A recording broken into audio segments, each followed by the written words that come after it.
views and opinions expressed in the following program are those of the hosts and guests, and not necessarily those of the staff and management of WWDB-TV.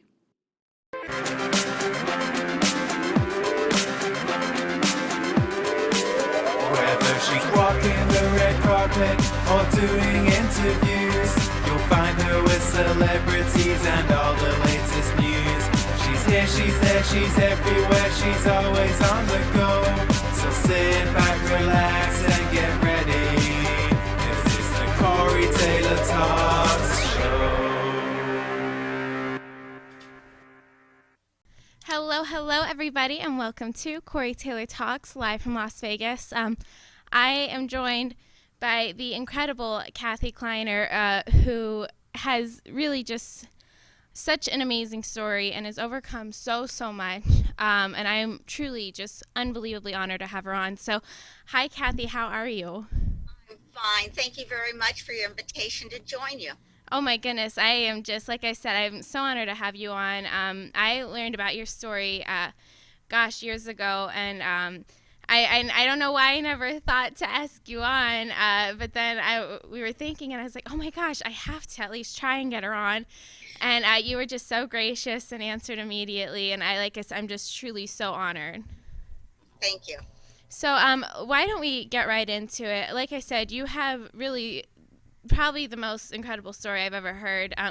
From such a young age, you've gone through so much, but you overcame everything, and you're just truly an incredible woman so many people can look up to. So why don't we get into it? Why don't you tell people a little bit about your story? I was born in Miami. My parents were Cuban. My daddy died when I was 5. I remember we used to play Chinese checkers every afternoon and evening when he came home. I had my chair and he had his. And one day he didn't come home, and I kept looking out the window.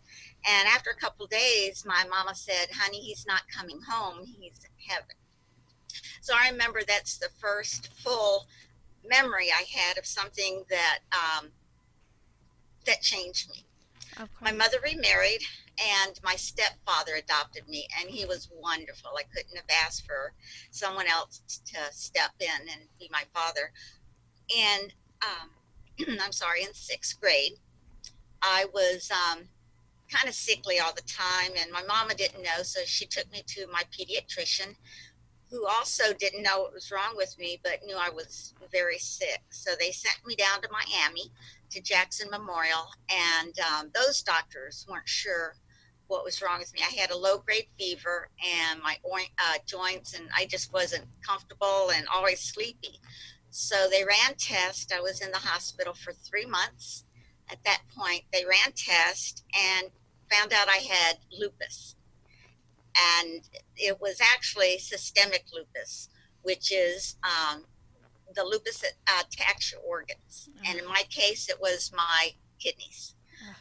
After 3 months in the hospital, they were going to give me, take out my kidney.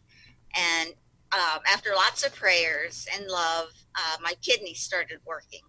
So they sent me home telling my parents they didn't know how they were going to cure the lupus or if they could. So Mama and Daddy took me home with the knowledge that I would probably make it a year or so, because it was such a new disease for them at my age. I was homebound and homeschooled my 7th grade. My parents were, they were offered to give me a chemotherapy that was experimental from a doctor in Cuba. So they decided that they needed to try something. So they gave it to me. I lost all my hair. I was homebound. I had a teacher that came in every 2 weeks and give me my homework, and I'd look out the window and see the kids playing, and I was so tired and I didn't even want to play. So finally, after at the end of the year, I talked Mom and Daddy into letting me go out and went to church. So, but before that, I was home all the time. Sometimes I would call 0 and talk to the operator just to have someone to talk to. Sometimes they talked to me and sometimes they were too busy. But when I finally got to go to church, had my scarf on and my pretty dress, I I came down less than 2 weeks later with shingles. Ugh. So here I am with no hair and shingles on my face and my neck, Oh my and gosh. um, not feeling very well at that point. Of course. So I went through the summer, and in 8th grade, I got to go to middle school. In ninth grade, I'm sorry, I went to Fort Lauderdale High School, and I went into theater. I made the best friends that it was just wonderful. That's awesome. And I could act, and I could be anyone I wanted to be except that sick kid that was homebound in 7th grade. And it was great. It was very healing for me to know that that wasn't really who, that didn't define me. Right. I made best friends in high school, one of them being Scott Rubin and the other Susie White. So those were two that stuck out with me as wonderful friends. Yeah. When it was time to graduate high school and choosing a college to go to, I had choices in Gainesville and South Florida and FSU in Tallahassee. Some of my friends were going there, but I wanted to go there because it was as far away from Miami as I could get and still get in-state tuition. Right. And my mom and daddy lived in Miami, and Mama, poor thing, was so protective of me being sick and just taking care of me. She was like overly protective. But I knew by being in Tallahassee, she wasn't going to come over just for the weekend. So, and it was one of the best decisions. I loved Tallahassee. It was a great place to go to college. I think we froze again. I'm sorry. Is it good? Okay.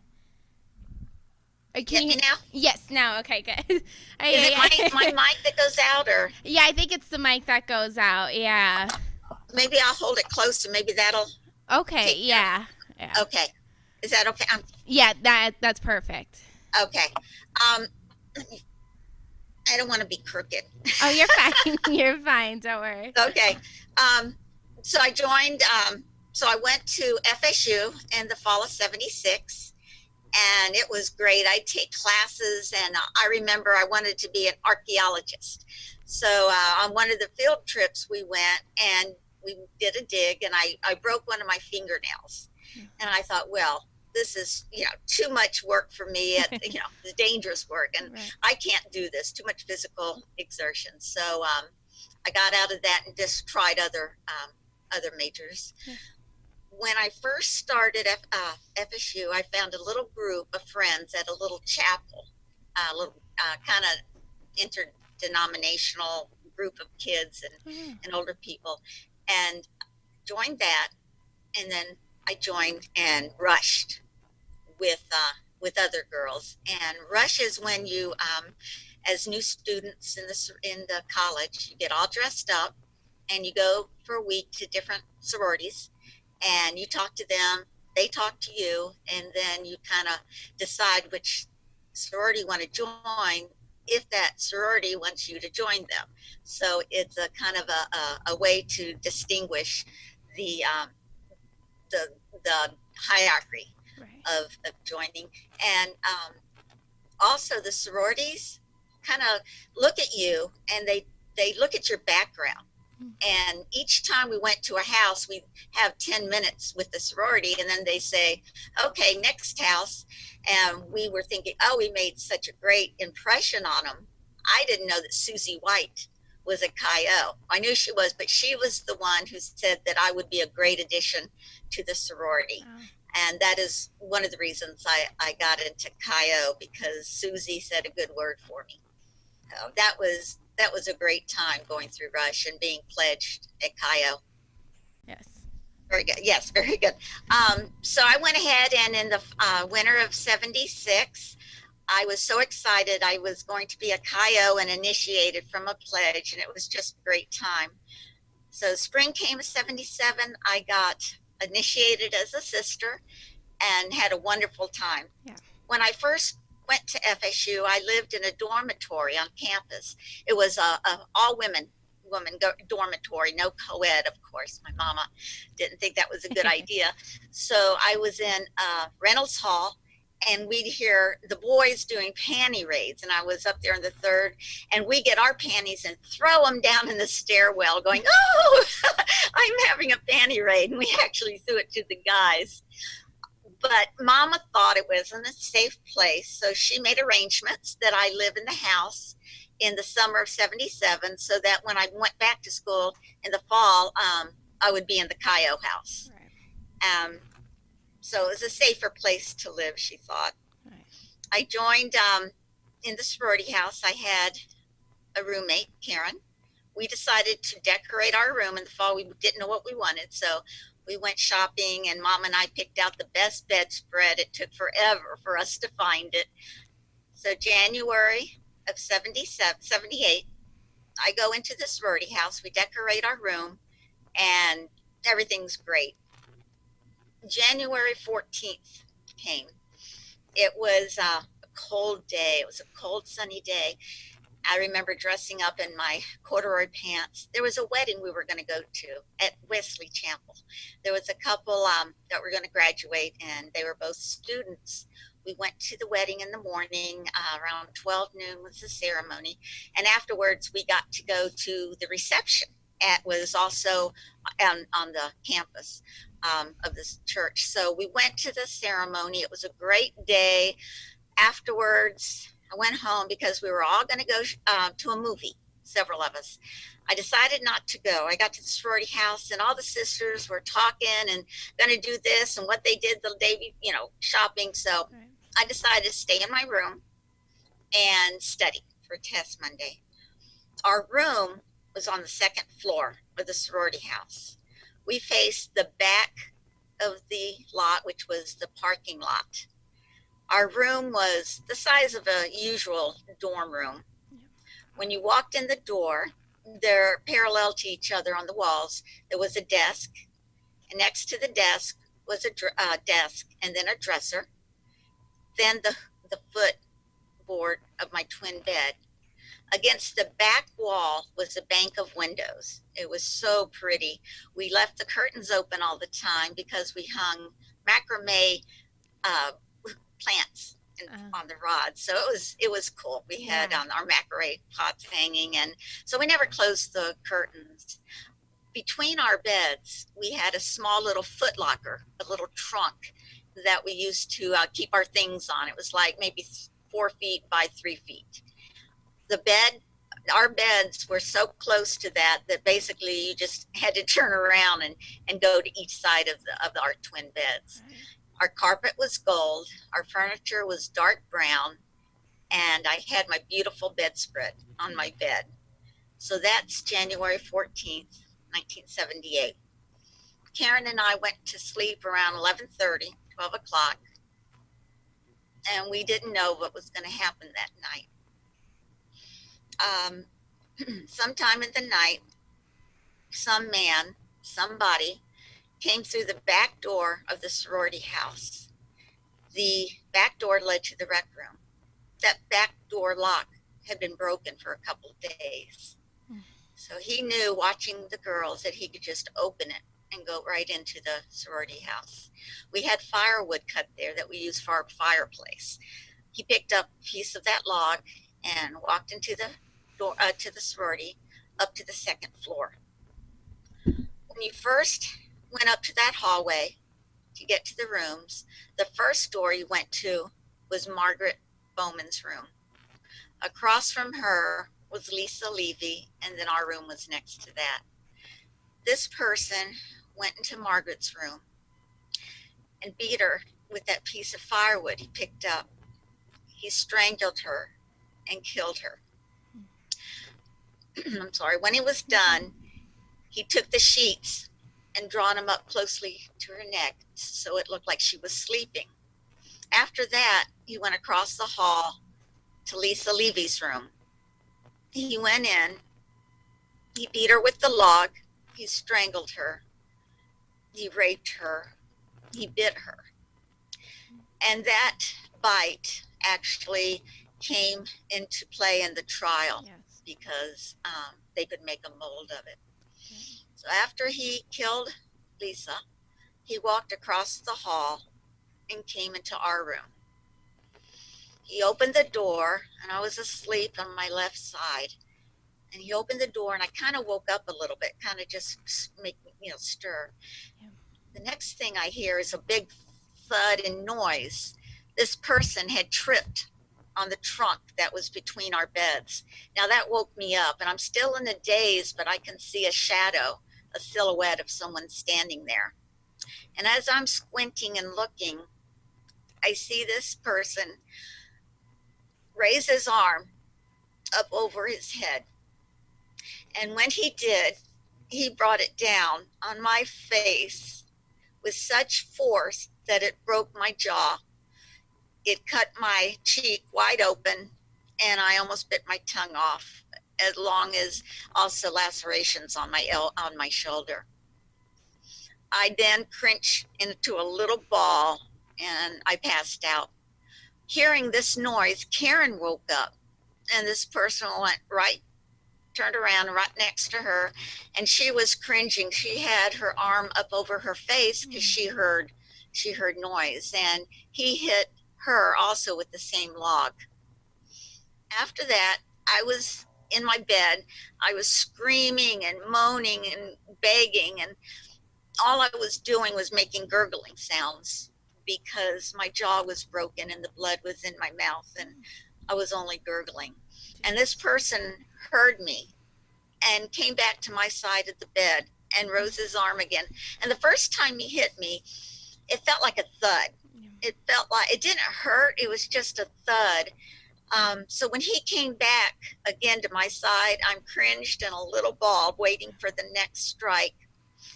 All of a sudden, our room lit up. It was like just a bright light shone up through our windows. And it happened to be the car lights from a date that was coming home later in the morning. He stood there and looked out the window and looked at me and kind of was skittish and spooked, and he ran out our bedroom door. And I'm thinking, he's coming back, and the light went down again and everything's black, and I'm cringed waiting for the next strike. And I passed out again. The next time I woke up, sorority sisters were laying next to me and holding me. The same with Karen. She was bloodied and so was I. They called the police and the EMTs, and the police came. And as I'm laying there, I'm looking and I see the police officer. And I knew this guy wasn't coming back. I felt a little bit of safe. I was so out of control with the pain. It now hurt terribly. And but I knew I was going to be okay. Yeah. Karen was also okay. She had her face bone shattered as well. He did not kill us because of that light, and that light saved our lives. And also could have saved the lives of other girls in the sorority because he ran outside the front door. When the paramedics came to tend to me and they put me on the stretcher, excuse me, they carried me down the front wooden staircase, which when you open the front doors to the sorority, you see the beautiful foyer and the wood carved stairway. They carried me down into the front door, and it was freezing out. It was misty and cold. And as I'm laying there, I look up and I don't see the sky and the stars. It's just black up there. And as I'm looking up, I see heads looking down at me. So I'm on the stretcher and these heads, and they're walking with me, and I see lights. I see the police lights, the fire truck, the ambulance, and I hear people talking and the squawking of the radios. And in my mind, I was at a carnival. I had gone somewhere that wasn't scary. Yeah. But the police officer was still next to me, and that felt safe. That made me feel safe. He actually got into the ambulance and rode with me to the hospital. That's awesome. So obviously, I'm sure you have a lot of people that do know your story and everything. The person that it was Ted Bundy. So you didn't know anything about him prior to this happening, correct? Correct. I did not. When I went to the hospital, they took me into the ER, and I was scared and everything. And they cut my beautiful little yellow flannel nightgown off. And I'm scared and cold. And I look up, and there's this beautiful face looking down at me, smiling, and said, "It's going to be okay." It was Nancy, the girl that had gotten married that Saturday. She was a nursing student. Oh, wow. And she was working that night in the ER. Wow. I passed out, or I was given medicine to go out, and I don't remember anything else until I woke up in my room. Wow. And I'm sure, I can't even imagine what type of mental state you were in at that moment. When did you start to learn about your roommates and everything, and what took place that night? How long was it after when you started to realize the story of what happened? I was in the hospital for over a week. No one told me what was happening. I had cards and flowers and everything, and my face was all bandaged, so you could see only my eyes, and I couldn't talk. My mouth was wired shut, and all this going on, and I was totally medicated. And the police officers were there constantly saying, "What do you remember? Who was it? Did you see anything?" And I just couldn't.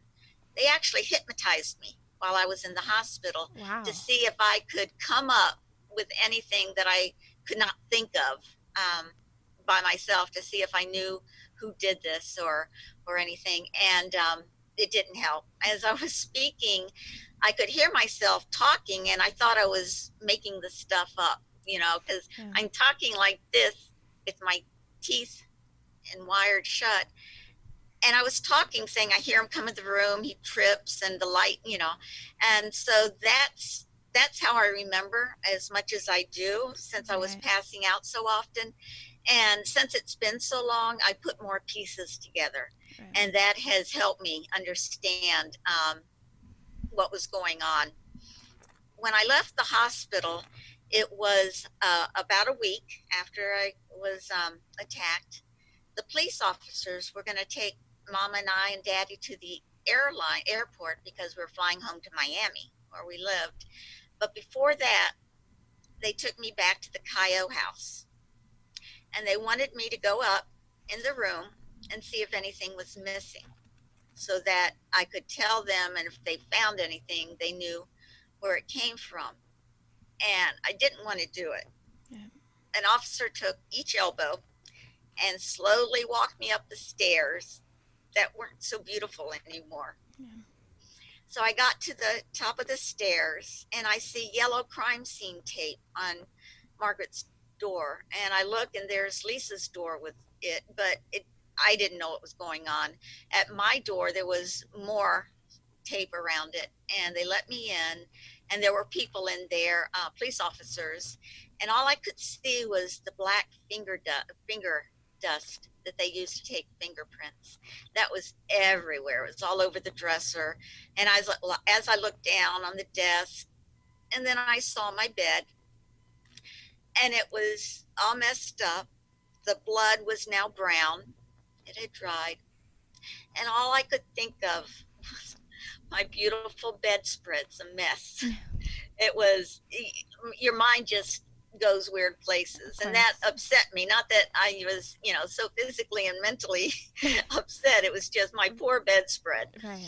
So I did that, and I couldn't see anything missing. So then we went back down to, I was flown back to Miami to recuperate.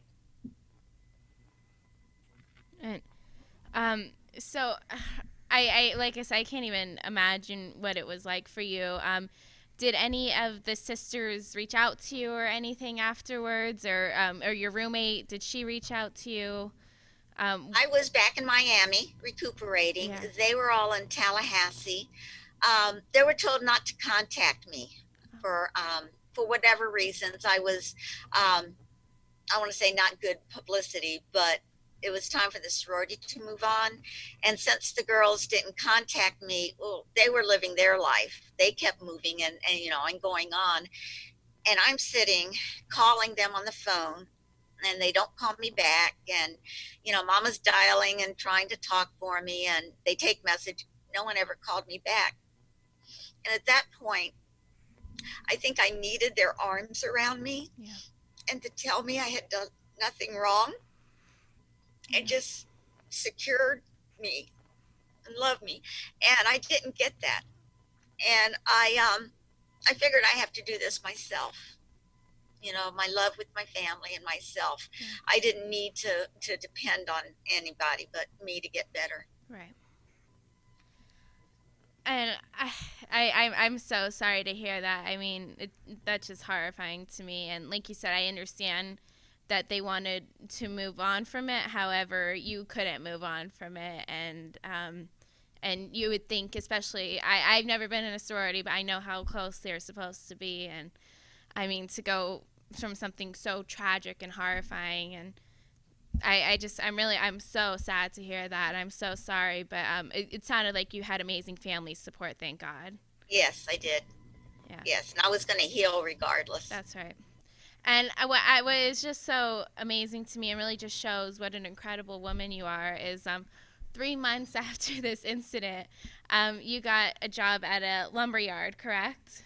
Yes, my mouth had to be broken again and realigned and put pins in my jaws, and my chin was actually so shattered. This time they wrapped wire around it so it would heal correctly. It would have been misaligned if they hadn't broken it again. So after 3 weeks of healing, I was wired shut for another 9 weeks. Now I had feelings of not secure around men I didn't know, and it wasn't that I was scared, I just wasn't comfortable. Yeah. So after my mouth was opened, I did go to a lumber yard in Miami. I got a job as a cashier. I figured where I'm going to see the most men I don't know at the most, quickest time. So I worked there about a couple, maybe a month and a half. And then I said, well, I'm okay. I don't have to be afraid of everyone. And, it was one person that came in. And so I quit. And I learned that there's a lot of cute guys that go to lumber yards. So that helped me get through that portion of time that I felt I needed to conquer something, to overcome a fear. Yeah. And I do want to talk about your son too. I think that's an amazing part of your story, is because you were never supposed to have kids, correct? Yes, with lupus, one of the complications were do not have children and not to go out in the sun, because these are two things that could activate the lupus again and possibly bring it back at a harder way that it hit. I remember I was married 6 months after I got attacked. I dated David when I was at the chapel, and we all dated as a group. He and I really didn't date one-on-one. We would be dating as a group. So I met him in the beginning of 77. And in June of 78, we married. My parents and his parents thought it was a good idea so that I would be taken care of and, someone would be with me. I was in the marriage for 6 years. My son was 2 when I got divorced. So when I told our parents, both his and mine, that we were going to have a baby, I got a big cake after dinner, and it said, "Congratulations, Grandma and Grandpa." And all my mother did was, "Oh my God, you're going to kill yourself." It wasn't the happy, Right. I was like, oh my goodness, I should have known. Right. But she's Cuban, and so just had to take care of me so much that she says, "Oh my God, something else." So everything went well. I had a great labor. Actually, I was only in labor 3 hours. Got to the hospital, didn't even have time for medication. Just kind of, the doctor goes, "Oh." So wasn't prepped very well, Right. but my baby boy, Mikey, was born, and he is the best thing ever. That's awesome. And I do want to talk to later on. You've also had a lot more complications in your life and things. Like I said, you just really amaze me. Can we talk a little bit about that as well? Yes. Yes. Yes. Do you Um, want to ask the question and I'll answer? Or? yeah. So you went through breast cancer as well, correct? Yes, yes. Um, after I I'm sorry, after the attack and after the wedding and all that settled down, I figured and I learned and I knew that I didn't need somebody to take care of me.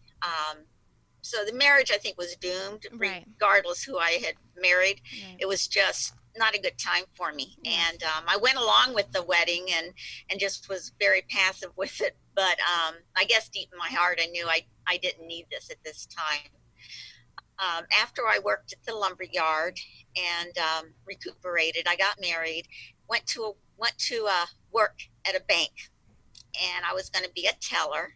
I loved it. It was fun, and I was young, and it was a good place to work. We had a small lobby with we were all women in the I'm sorry, in the bank. And one day, this guy came in, and he was really young and cute, dressed up. We worked near a village called Century Village, which were a lot of older people lived there, and they come in with walkers. So when this guy came in, he was really cute, and we all looked at him and noticed that. So he didn't come to the window at the tellers. He just stood at the writing table and looked around, and then he left. And we were all, "Whoa, that was weird," but Right. oh well. So a couple days later, I'm coming down the stairs from lunch, and I had to relieve the next teller. So I got to my window, I looked up, and this guy was the next one in line, and I was the next available teller. So I opened my window, and he walked up to me, and he had this little yellow leather bag. It was dark brown. He opened it up, and inside was a gun. I could see it. And I don't remember how he asked me for the money or what he said, but I remember opening the drawer and looking and say, well, do I give them ones or 20s first? They didn't teach that to us in teller school. Right. So here he is with the gun, and I'm kind of flustered. And as I looked at him, I faced the lobby. And as he looked at me, he faced the drive-through window.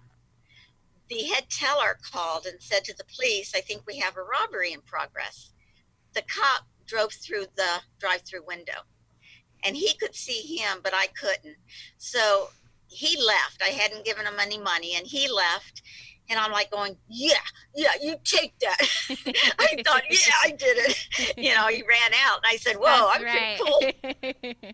So I hear gunfire in the street and everything, and they caught him, but it never went to trial because of a technicality.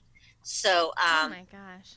that was was frustrating. Of course. But that was fun that day. So I went home. They closed the bank, and the next morning I went back to work, and I figured, where's the safest place I could be today? With the bank, with police officers everywhere. So I stayed working at the bank for about another 6 years. Wow. Wow. And kind of speaking of trials and everything,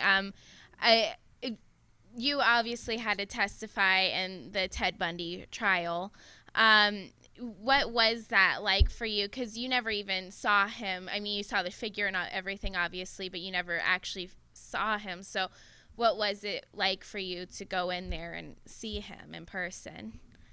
I had mentally, I still had a lot of healing to do. Of course. And to overcome this big thing that was standing in front of me, whom I never saw, I just saw someone raise his arm up and bring it down on me. I figured I had to move on from that, and I didn't want to live in a little box and have this fear wrapped around me. Right. One of the ways I got over this is I felt this thing right like a monkey on my back, and I was so scared. And I took a couple baby steps forward. I wanted something to do. I wanted to reach my goal. I wanted something to get to. And that was a little island with one palm tree and one little chair sitting in the sand. And I wanted to get there so bad because that would make me feel good. That was my one goal I wanted to get to. So I would take baby steps, and it took so long, and I took more. And as I looked back behind me, he was a couple baby steps behind me. And this thing that I was so scared of was going away. And by the time I reached my island and sat in the chair, it was gone. That was off me. And I knew it wasn't going to be around me anymore. I had made it go away. And in my mind, that was the best thing I could do. So when it was trial, when I had to go to trial, it was my day to testify. I I was in Miami, and the trial was there as well. Mama made breakfast and said, "Here, eat." I'm like, "Oh, there's no way I could eat." She goes, "No, you'll eat." I said, "Okay." So I ate. My mama. So I went in, and I didn't know what to wear, so I picked a beautiful bright red dress. And I said, "Well, at least I'm going to look good." Right. So I went to the courthouse, and there were the media was everywhere in bands and everything outside the courtroom. So I went in, and there were police everywhere, made me feel comfortable. And I walked into a conference room, which is where the witnesses hung out. There were the police officers there that actually stood by my bed, and it was I just held on and loved on them. And the paramedics were there also. And so we talked until it was my turn to go into the courtroom and testify. They got me, and there's actually a little room behind where the judge sits, behind that panel. So they took me there and left me until it was my turn to go up on the witness stand. And I'm having all these thoughts in my head as I'm standing there. The door opens, I look out, and it's just so overwhelming to see everything I saw. The first thing I saw on my right were the jury box, and all the jurors looking at me as I opened the door and was going to walk in. And I sat on in the box, and I looked, and there was the prosecution table and all the lawyers. And then I looked a little bit more, and there was the everyone sitting out there, the jury. The gallery was just full of people. And then I looked a little bit more, and the defense table, and there was Ted Bundy sitting at the table. And he had his elbow on the table and his hand up in his chin on his hand, and the typical Bundy look. Yeah. And I didn't sweep anymore to see what else was in the room. All I did was stare at him. I didn't take my eyes off him. I don't remember any of the questions that were asked, and I answered. I just stared, and it was my turn to answer from the defense. And the one question they asked was, "Is this the man you saw in your room that night that attacked you?" I had to say, I don't know, because I never saw his face. Right. And I wanted so much to help convict him. And it really, even now, it hurts that I couldn't do anything. I couldn't help convict him, because I knew this was the person that did it. And he killed Margaret and Lisa and all the other women. And that just really bothered me. Even to this day, I feel like I didn't do enough, but that's all I could do. And after it was my turn to finish talking, they took me back into that little room behind the panel, and I about threw up. I was just so intimidated and just, so nervous. And I remember looking at him, and afterwards thinking, I had the power now. I was looking at him, not him looking down at me. That's right. And I felt it felt good. It felt good at him on that side. And I just, I really hoped that things would work out and he would be convicted. Yeah. And I don't mean to interrupt you. However, our Zoom's about to end. Do you think we can just exit out and Zoom in with you really quick? Sure. I guess it's only 40 minutes. So, yeah, if we could just cut and then come right back. And he'll send you another email, and then we can join. Is that okay with you? Yeah, I'm sorry I'm talking so much. No. Oh, God, no. God, no. It's just I wish Zoom only lets you have a few, up to 40 minutes. So I just don't want it to end in the middle of the thing. So. No problem. I could talk about myself all day long. No, I love you. I think you're amazing. No. I hope I'm doing okay. Oh, yeah. No, you're doing wonderful. So. check your email in 2 minutes, and we'll get Okay. right back into it. I'm so sorry. Oh, that's fine. No problem. Thank you so much. I'll get some water. All right. What do you want me to tell Patrick Daddy? 3:30 instead of 3? Yeah. Yeah, because I'm trying to keep an eye on this because I didn't know if it would just cut off or whatever. Right. So we No, can that's perfect. do Okay, this. cool. Okay, listen to me.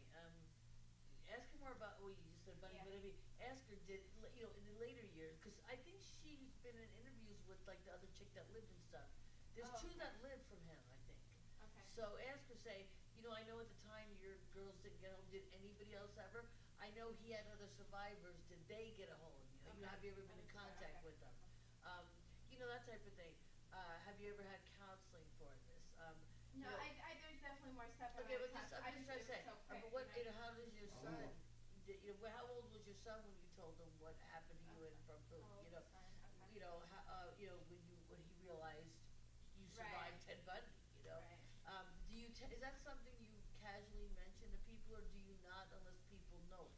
You don't go, hi, what's some, tell me about yourself. Well, you know what I mean? Or is it? I mean, that's a cool thing. I'm not trying, but I mean, No, I know. is it? I know a few of the survivors. It's really hard for them to talk about. To talk about. They don't want to talk about it.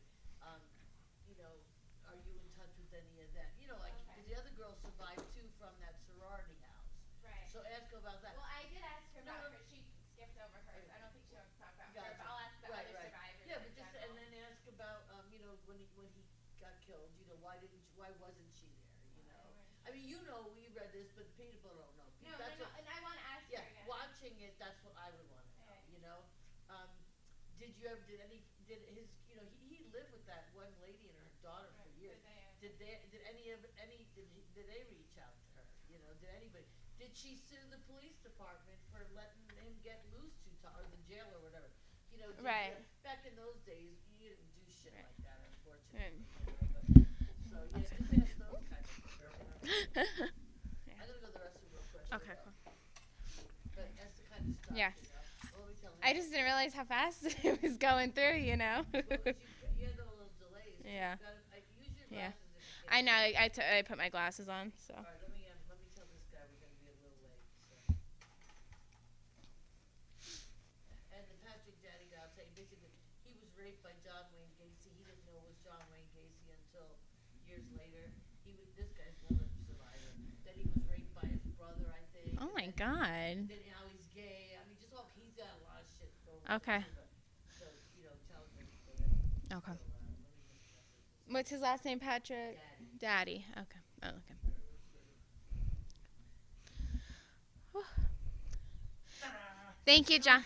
Get ready. Get ready. I'm sorry. I just wanted to interview her more. I'm sorry. No, that's fine. I just didn't want it to cut off. No. I get you. Or something, so Yeah. we're all good. So we just and if we need to do two in the future, so Yeah.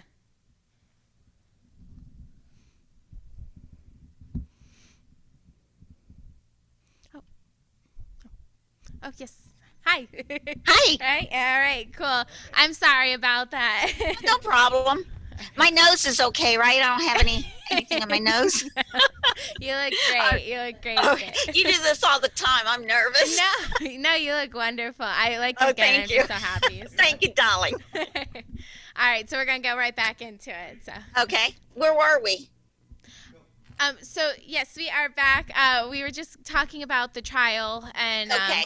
and Okay. how you felt and feeling like you wanted to throw up as soon as you got out of there, Or- which was I it can very imagine. Yeah. Glamorous. No, no, but no. I like I said, I think really everything you've gone through is just incredible, and how you overcame it. And unfortunately, I don't think a lot of people could survive it. Yeah. So I just think it's amazing that you took such horrendous events in your life, and you overcame, and you're telling your story, which I'm sure is helping a lot of people, because there's many survivors of all different things across the world, and a lot of people can really relate to Yeah. you, and I'm sure you helped a lot of people. I hope so, because telling my story helps heal me, Yeah. and I hope, hearing it can, I never thought it would, it's just my little life. Yeah. And I didn't realize that it would touch other people so much. And how is it because you are a survivor of probably the most famous serial killer there ever was. How is it to you, like, seeing, I mean, you hear about Ted Bundy all the time, and I'm sure you hear about him more than I ever could. How is it dealing with that on a daily life and hearing his name and hearing about him? I deal with hearing about him, and I actually wanted to learn about him as much as I could. The first book I read was Stranger Behind Me by Anne Rule, and I didn't know, but she was actually in the courtroom during the trial, which I think is cool. But I read her book because I knew what the monster was. I knew what he was capable of, but how did he get there? Right. What started? He was flesh and blood, and I wanted to know that. I wanted to see that and learn it. So I read the book, and he was so manipulative. He just wanted people to see what he wanted them to see, and he tried to be a student, which he never. Went to law school, and he never completed. And he stole clothes so that he would look good, and everything was a joke for him. And to hear that also, it kind of, I understand how he on the I don't understand, but on the other side, how he killed so many, and so many women he took away from us so soon. Yeah. And he killed their dreams and their hopes for life. And I just, for me to hear him and about him, it's not about me that bothers. It's about the other victims, the beautiful women Of course. that he killed. Yeah, of course. And I gotta say, what I think is just still so baffling to me about him is what happened to you was actually after he was already caught. And it was after the second time, or the first time he escaped. So this was the second time he escaped. Do you still hold resentment and stuff towards the police department or whoever it was that he was able to escape twice and have this happen again to so many women and your friends? I mean, how do you deal with? Do you think about that, or do you hold resentment towards that, or?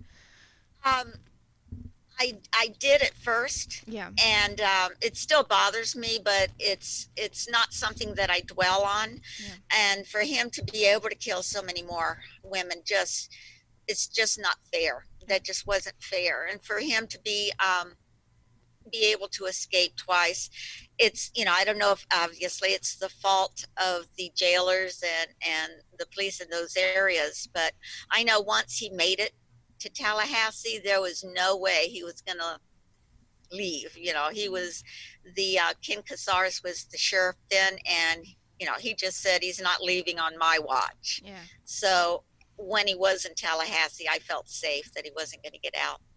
Yeah. Yeah, it's just like so crazy to me, the whole story. But I think, like I said, I just think it's amazing that you're able to share your story, because I know so many survivors that they'll never be able to, and understandably so. Yeah. So I think it's really cool that you're, I'm sure, helping so many. Do you have any, do you keep in touch with any of his other survivors, or have any of them reached out to you? I have not. Yeah. When I think about it, and I want to contact the victims' families, and I don't know, it would be for me, not them, because it's been so many years since it happened to me. But for them, it's like yesterday. Right. And I didn't want to bring up any angst or anything that they might feel for me to say, hi, how are you? I survived. I didn't see any need to do that. So, no, I have not kept in touch with any of them, because they needed to do what they were dealing to heal, and I needed to do what I needed to move on. Yeah. And were you? I know you. You didn't attend the execution, right? Were you invited to it, or did you ever think of going, or was it just kind of like you were done with it? My parents were invited. Actually, my daddy, I think, wanted to go. And my mother used to say, all I need is 5 minutes alone with him with a pair of my high heels. And that's, he'll be Yeah. gone. But none of us needed to go. It just wasn't something that we wanted to attend. Yeah. No, I understand. It's just, like I said, I just think it's amazing, everything you went through, and not just him, because he's just such a small part of your life, and I don't Yeah. think that's what defines you in any sort of way. But just everything you went through, and you're still such a positive person, which I imagine is very difficult. So I really think it's amazing. Where do you have any what would be your advice to people who are going through tragedy or have gone through tragedy and are trying to get over it? What would be your advice to them? It's so easy to crawl into a box and pretend it didn't happen, or hide in a corner and be afraid. Everyone who's gone through something, of course, will be afraid, but they have the strength. Everyone has the strength deep inside of them. And if they look down into their soul and pull out that strength, now it's theirs. No one can take it away from them. And they need to use that. They need to know they can depend on it. It's not easy. It won't always be easy, but they need to know that they can do it because they have that. And it needs to make them feel strong enough to get out of their box, kind of open a window and leave that box that they've crawled into. And how does your family, obviously they were with you through all this and stuff, and your son, how did you end up telling him about it? Did he find out through other people, or did you sit him down one day and explain it to him? How did he find out, and how does he feel about it to this day? He was 2 years old when he and I got divorced. And one night we were in my little condo in his bed, and I was saying goodnight, and when he was 2, and giving him butterfly kisses. And as he got older, he touched my face and said, what's that on your face? And it was the scar. And I said, someone came in, to our house and hurt me one night. And that's why we check all the windows and doors. He looked up at me and touched my cheeks with his biggest, loudest big boy voice and said, Mommy, I'll never let anyone hit you in the face again. Oh. And those words were just so endearing to me. And everyone has a child that say marvelous, endearing words. But to me, that hit home. That was wonderful. I didn't tell him over the years. I didn't feel like sitting him down and going, I got a story to tell you. Right. So he didn't know all that much until the Rolling Stone article came out. His friends from high school read it and called Mike and said, oh, my goodness, Mike, is this really your mom? And he goes, what are you talking about? So then he read the story and he goes, oh my God, Mom, you were so normal. You made cookies. You had us over pool parties. He goes, oh my God, I feel terrible. It happened to you. And I said, you didn't know about it because I wasn't acting any different. I was still who I wanted to be, and I wanted to be your mama, normal. Yeah. And I remember, though, I used to go jogging in the neighborhood, and I didn't know he rode behind me with a baseball bat in his car. He just, he would just ride behind me, and I never knew it. Oh. And, there was one time I was glad he was there. Somebody kind of was freaky, but it was so cool that he always felt protective of me, even before he knew That is what was sweet. going on. And a lot of sons do that for their mom, and I just found it very special because I needed it to happen. I needed to know he was there. Oh, it sounds like you raised an amazing, amazing boy. That's really, really cool. He's 38 now, and I have 2 grandkids. And, Wow. I told him that's enough. Mama doesn't need any more kids. So we're good. And he's wonderful. He's happily married, and he's How cool. very, very good to me. He's in South Florida. He calls me way too often. It's like, what are you doing? I just talked to you. But he knows we're as close as can be. And he's very good. He's very good to me. That is the coolest thing ever. And like I said, he learned from an amazing woman, so I think that's why he's an amazing man. So that's great. Thank you. Yeah. And I also do want to talk about what I think is really amazing is that you do, like you said, you have done so much research about him, about Ted Bundy. Is it hard? Does it ever bring back any memories, or are you just kind of so you did so much research and you know so much about him? Whenever anything new comes out, are you just kind of blinded towards it or whatever, or immune towards it? I read it. I look at it. Actually, I look. My husband and I are in bookstores, and I find the book, and I open it up, and it tells a little bitty chapter of with Kathy Kleiner, and I go to him. I said, "Look, my name's in a book. You find one with your name in it." And he said, "First couple years, we've been married 30 years." He said, "The first couple years, it was funny." But I read. I read just a little information because of all the victims, we maybe get a paragraph in the books that say, they don't even name everyone's name and who they were and what they did and what they wanted to do. And that's hurtful. And I think I look at all the books because I want to see if anyone, goes to there. And there's only been one or two authors that have taken a time for the victims. Wow. Yeah, I think that's kind of what's good about the world now is I think people are starting to learn that why a lot of people are doing this and stuff now is for the notoriety and just crimes in general and stuff, horrible crimes. They want their 15 minutes. And unfortunately, I think so many people do focus on the killing. It's never about the victims. And the victims were people that had their lives taken or ruined or whatever the case may be. So are you happy to see that it's more you're starting to slowly more focus on the victims more than the killers? I hope so. I know Bundy and the trial was one of the first ones back in at that time in '79, and it's like he was the first. That's why people know him most, I think. Plus what he has done and hurt so many families and lives. But I think that the notoriety he's getting is because of that. People knew him first. And I think the movies that come out now and the documentary, the Netflix documentary with the Bundy tapes, yes, I thought it was so well done. I was asked my opinion on it, and he said, the producer called and said, "I'm getting such flack because I didn't go into the victims during this." And I said, "I don't think the victims were part of it. It was Bundy's tapes. Right. It was Bundy's story, and it's his life and how he went through it.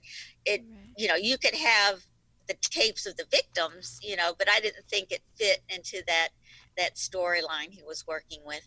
Right. So you think it kind of is more like a case by case sort of thing, and like you said, that was specifically about his point of view, kind of. Yes, I think actually hearing that, I felt it was the progression of him being so cocky down to him whimpering just before they killed him, and he goes, "No, anything, just don't kill me."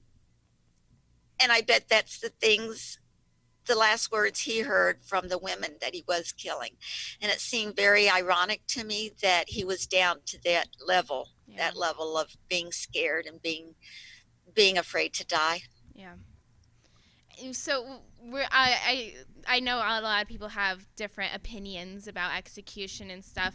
Were you happy that he was executed, and was it kind of like a relief to you, or how did you feel about that? I really had no opinion of the death penalty before all this was happening. Of course, he needed to be convicted, and being put to death was almost too easy as far as, his penalty. I was glad that it was coming to an end. He had like 10 years where he was going to be electrocuted that day, and then a judge gave him a stay of execution, and it was like so hurtful.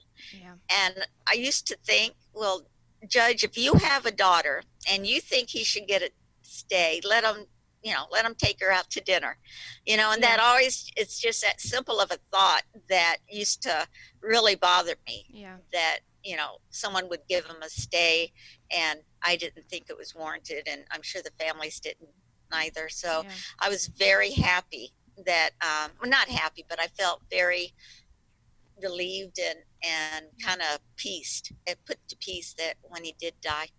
Yeah. No, I'm sure. And it's just kind of like the closing of the chapter, and you have had an amazing life, and he's such a minor part of it, and like you said, you have your son and your grandkids now, and I'm so happy that you moved on, and you have a beautiful life now, and that's amazing, absolutely amazing. Yes, I'm very fortunate.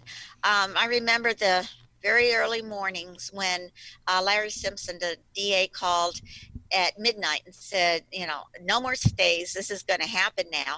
And he called, and we were in Boca Raton, and he called every couple hours and gave my husband and I update on what was happening. And then he called and said that it's over, that he was killed. And of course, all the media on TV and everything, I just, couldn't listen to it. And I turned it off. And I sat on the sofa. My husband had his arm around me, and I cried. And I cried. And I was thinking of all his victims and all their families. And I cried. And then I thought of Margaret and Lisa. I don't know if you can ever say they're at peace with their families, but it gave me some justice. Yeah. And I didn't really cry for myself because I was okay. I was going to be okay. So I got myself together. I settled down, and I looked at my husband and said, I'm hungry. Let's go to breakfast. That's it.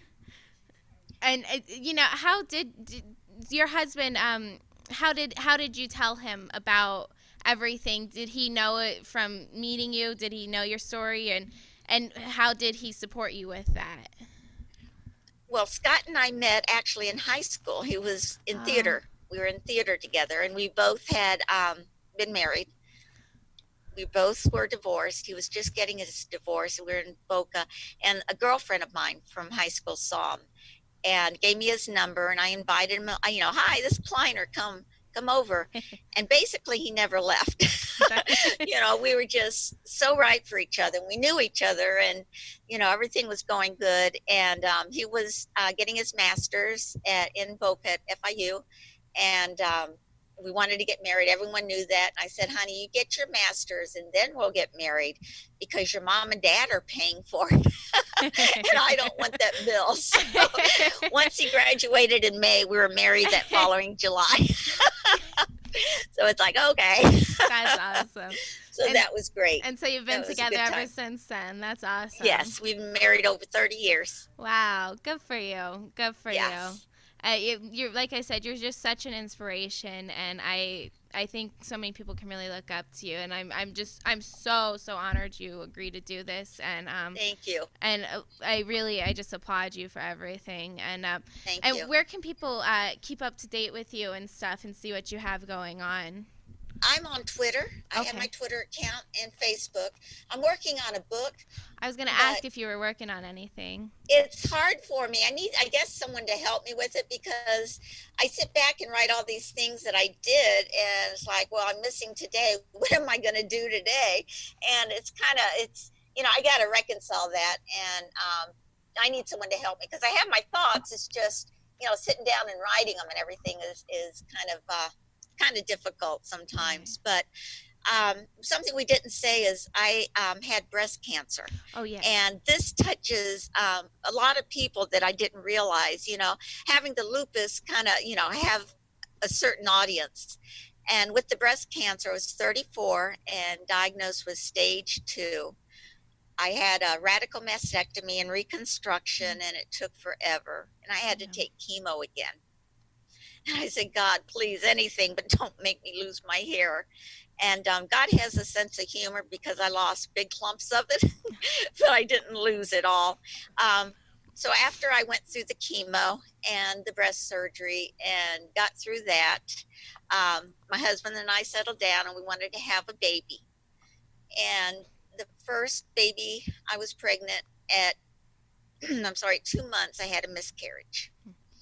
So then we tried it again a year later. So, and I was in my third trimester, another miscarriage. And I can handle myself. I can do what I need to do to be okay. Yeah. But I couldn't help the baby. Right. I couldn't do anything to make that better. And that was hard for me. So after that, Scott and I decided that we're not doing this again. And we went out and got a sailboat. And I called her Sally. No. So something that we enjoyed for forever is sailing. So that's my new love, and riding motorcycles. And it's just like, yeah, this is good. Life's good. I used to say you have to keep running and jumping the hurdles because you never know what God has for you. Now that I'm older, I go, well, you got to walk really fast and look around the hurdle because there's going to be something good back there. Yeah. So I just, I want people to know that things can be bad, and yet get out of the little box. Don't be scared and face it, and you can make it better.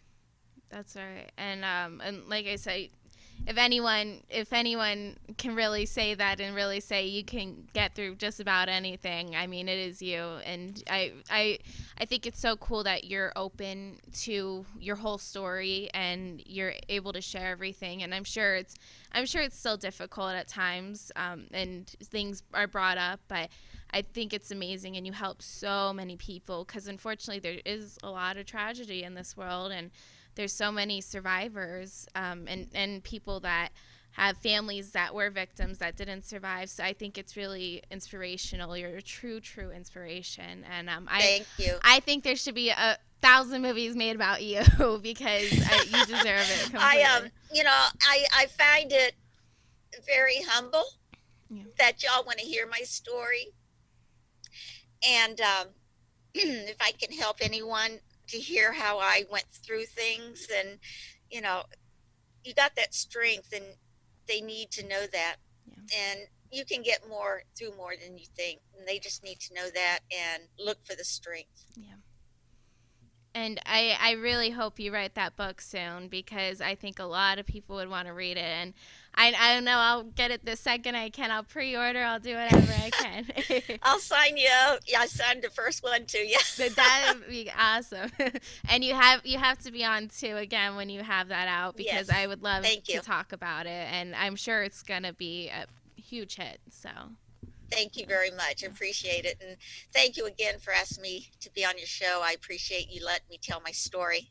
Oh, of course. Like I said, it's really, truly an honor. I think you're phenomenal. And thank you so much for taking time out for doing this. And Okay, God thanks. bless you. We will talk to you later. I know I can't wait till that book. So. Okay. I'll start writing again. That's right. Thank you so much. so much, Kathy. Have a great day. Okay, you too. Thanks. Bye. Bye. And that was Kathy Kleiner. What an inspirational, amazing woman who has survived so much, not only a serial killer, but just so many obstacles in her life, and made a positive out of something so negative, made tons of positive things, and is helping so many people. So truly the definition of an inspiration.